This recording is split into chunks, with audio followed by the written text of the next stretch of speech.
Hello friends, आपका स्वागत है मेरे चैनल भक्ति की शक्ति में। आज मैं आपको विजयदशमी की कथा सुनाने जा रही हूँ। हिंदू धर्म में दशहरा और विजयदशमी का त्यौहार काफ़ी महत्व रखता है। दशहरा देश भर में धूमधाम से मनाया जाता है। यह 9 दिनों के नवरात्रों के खत्म होने के बाद मनाया जाता है।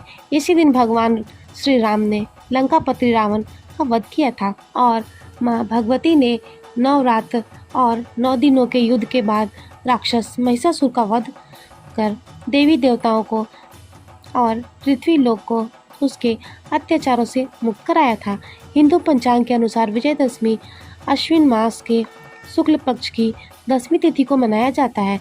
इस त्यौहार को असत्य पर सत्य की जीत के रूप में मनाया जाता है।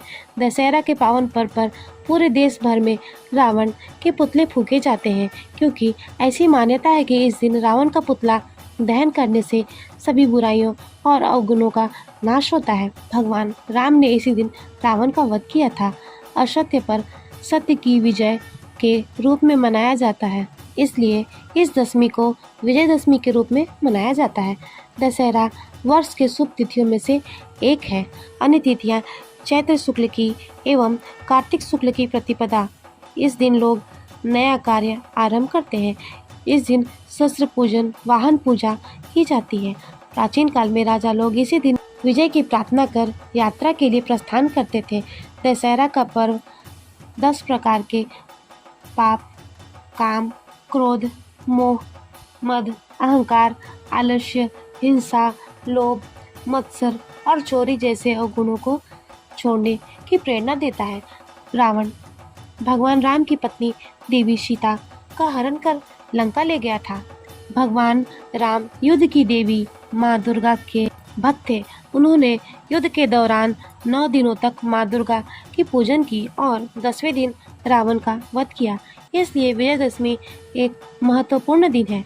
श्री राम के विजय के प्रतीक स्वरूप में इस पर्व को विजयदशमी कहा जाता है। दशहरे की कथा। दशहरे और विजयदशमी के बारे में 2 पौराणिक कथाएं हैं। पहली कथा के अनुसार मर्यादा पुरुषोत्तम श्री राम को लेकर है, जिन्होंने रावण का वध कर लंका पर जीत हासिल की। धार्मिक ग्रंथों के अनुसार भगवान राम ने लंका पर चढ़ाई करने से पहले माँ भगवती की आराधना की थी, जिससे खुश होकर माँ भगवती ने उन्हें विजय प्राप्ति का आशीर्वाद दिया था। फिर 10वें दिन भगवान राम ने रावण का वध कर लंका पर विजय प्राप्त कर ली। दुनिया भर में दशहरे का त्यौहार बुराई पर अच्छाई की विजय के रूप में मनाया जाता है। वहीं दूसरी कथा में महिषासुर नामक राक्षस के वध के बारे में है। कथा के अनुसार महिषासुर ने अपनी कठिन तपस्या से ब्रह्मा जी को खुश कर उनसे वरदान प्राप्त किया था कि उसे कोई देवी, देवता या पृथ्वी पर रहने वाला मनुष्य नहीं मार सकता था। यह वरदान पाने के बाद वह काफ़ी निर्दय और घमंडी हो गया और तीनों लोग पर अत्याचार करने लगा। वह देवताओं पर आक्रमण करने लगा और उन्हें युद्ध में हराकर उनके क्षेत्र पर कब्जा करने लगा। महिषासुर के अत्याचारों से परेशान होकर सभी देव ब्रह्मा, विष्णु और महेश की शरण में गए। वे सभी देवगण को मुसीबत में देखकर ब्रह्मा, विष्णु, महेश ने अपनी तेज से दुर्गा माँ को जन्म दिया और सभी देवों ने मिलकर दुर्गा माँ को सभी प्रकार के अस्त्र शस्त्र से सुशोभित किया। माँ दुर्गा और महिषासुर के बीच में 9 दिनों तक भीषण युद्ध हुआ और फिर 10वें दिन देवी दुर्गा ने महिषासुर का वध कर दिया और देवी देवताओं को उसके अत्याचार से मुक्त कराया। दशहरा की पूजन विधि।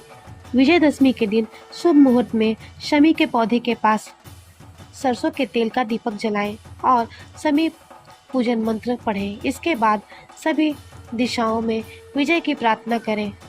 यदि आपके घर में अस्त्र शस्त्र की पूजा की जाती है तो एक चौकी पर लाल कपड़ा बिछाकर सभी अस्त्र और शस्त्रों को उस पर रखें। फिर गंगा जल से उसे शुद्ध कर उस पर पुष्प अर्पित करें। विजयदशमी के दिन भगवान राम, माँ दुर्गा, माँ सरस्वती, भगवान गणेश और हनुमान जी की भी आराधना करें।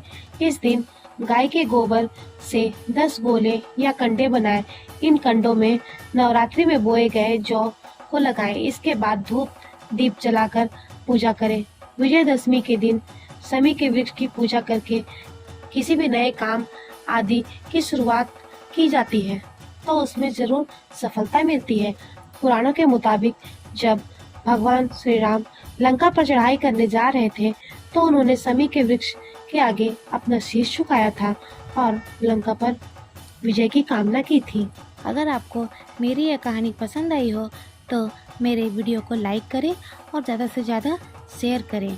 धन्यवाद।